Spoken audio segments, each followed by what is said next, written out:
Hey there, everyone. This is Ascended Master Antojai and Master Shay. Shay. And we're in this episode, we're going to be sitting down and talking about common struggles that any relationship ends up having, and the ones that we have gone through, and how we have overcome them at some point in our lives.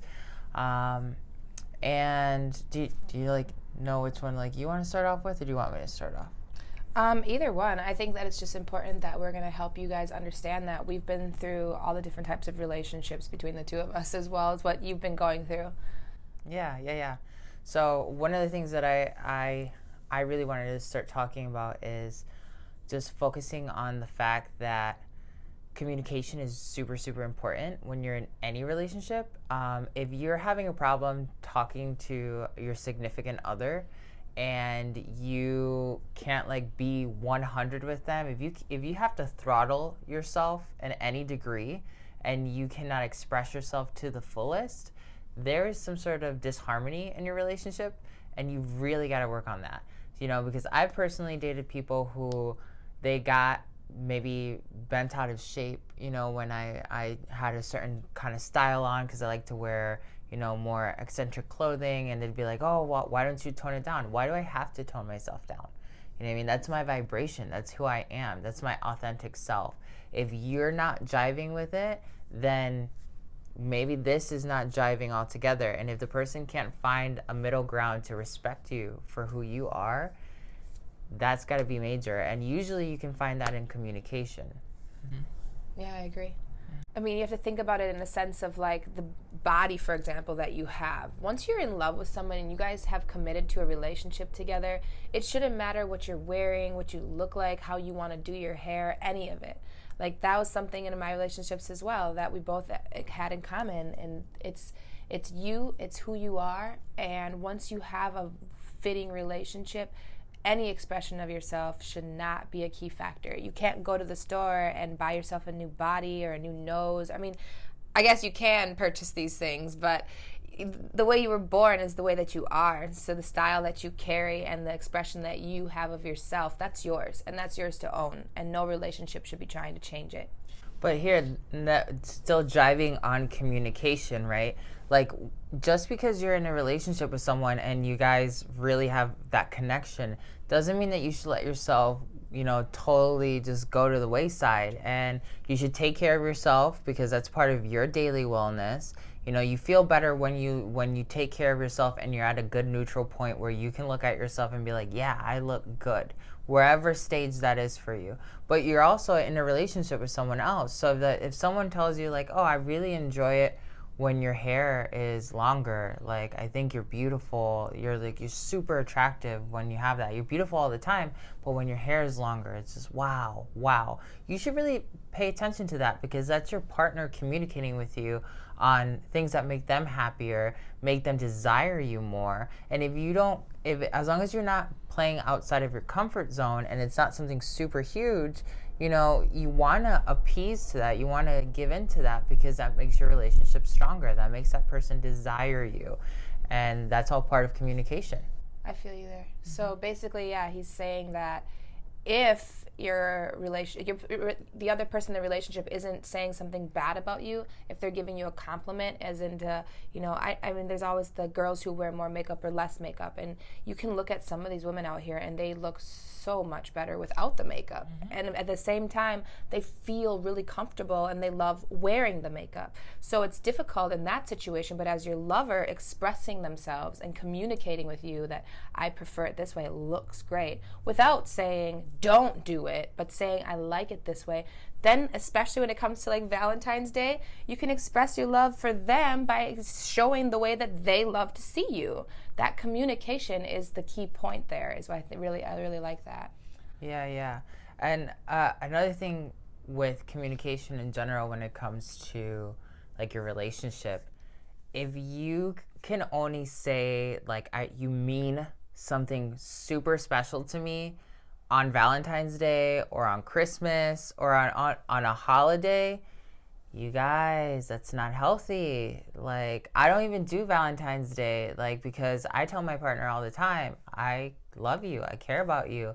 Like, if I want to get you a gift, I don't have to wait for a holiday to do that. I'm thinking about you, and I do that with even all my friends and stuff like that.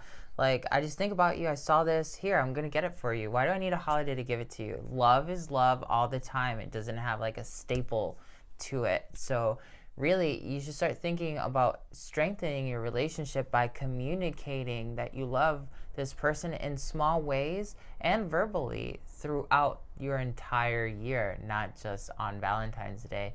And hopefully, you know, if you're doing this course, you're doing it with your partner, whether you're gay, straight, whatever you want to call it, you know what I mean? If queer, and this is why we actually created this course a little bit, so to appease like queer people, because that's the kind of community that we work with on the average, and that's our community in general.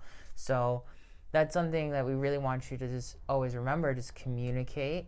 Communication is really important, especially in the queer community. That's something that is heavily needed. And just any relationship could really benefit from having clearer communication. Right. And I think that leads us to the next one I wanted to talk about myself, that was coming to mind, is insecurities. The insecurities that you can have in a relationship can be fixed with communication. Truly, an insecurity that one or both people in the relationship might have can stem from anything. It can be something that happened in their past that makes them insecure now. It could be something that they're working on, you know, whether it comes to weight or looks or dieting or anything that they're insecure about within themselves. As the relationship it unfolds, you have almost a responsibility to help them, to guide them, to delete these insecurities.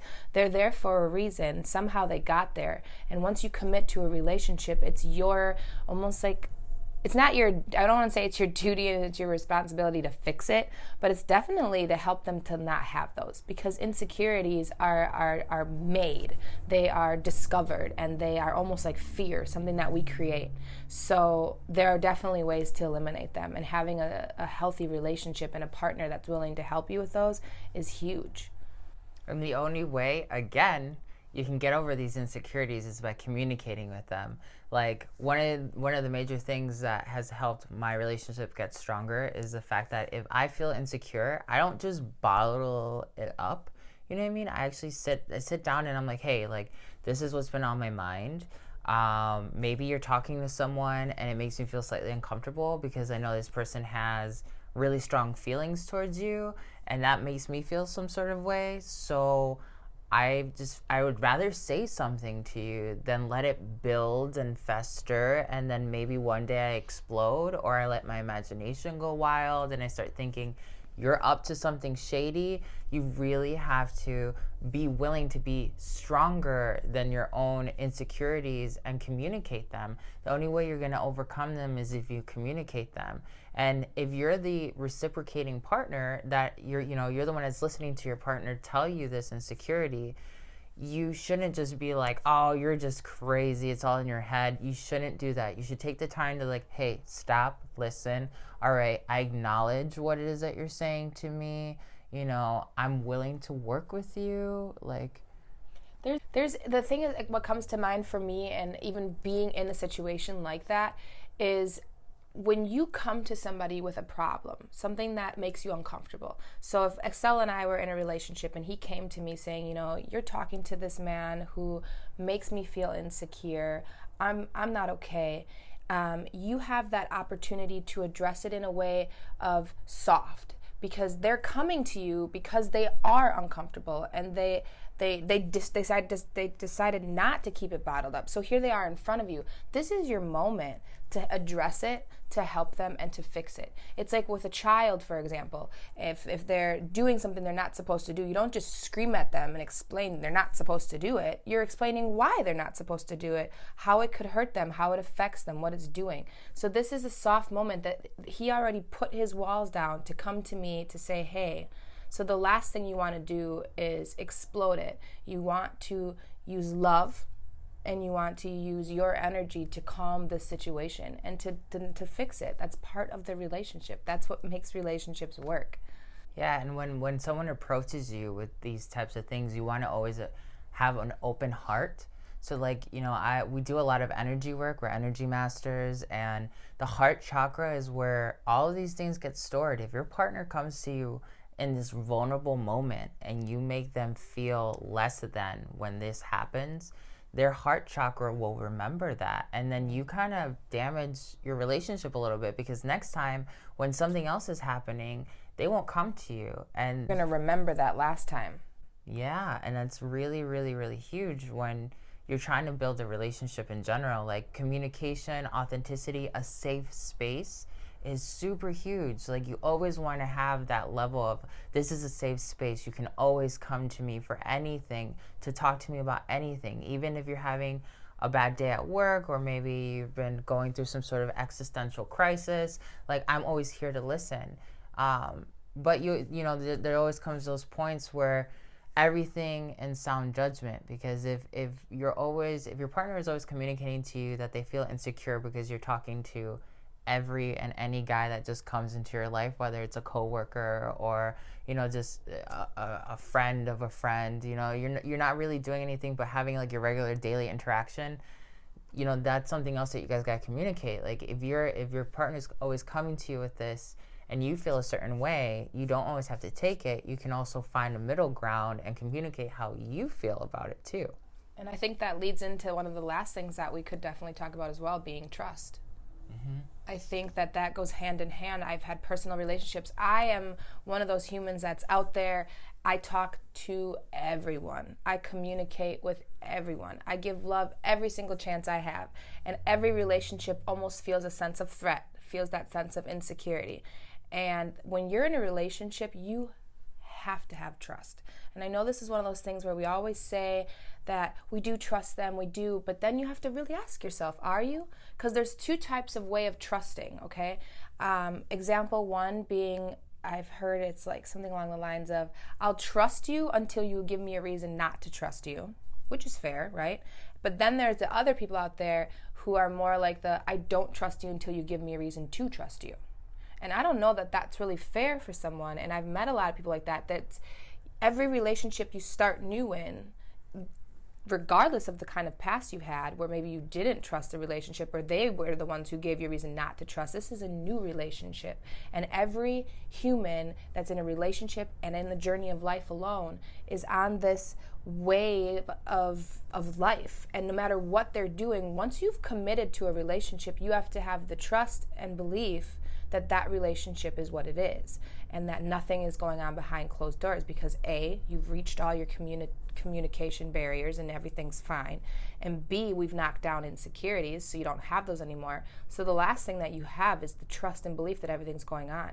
If you haven't heard from your partner in a couple of hours because they're this or because of that, you can't just jump to a conclusion. You have to trust that they're doing what they said they were doing when they're doing it.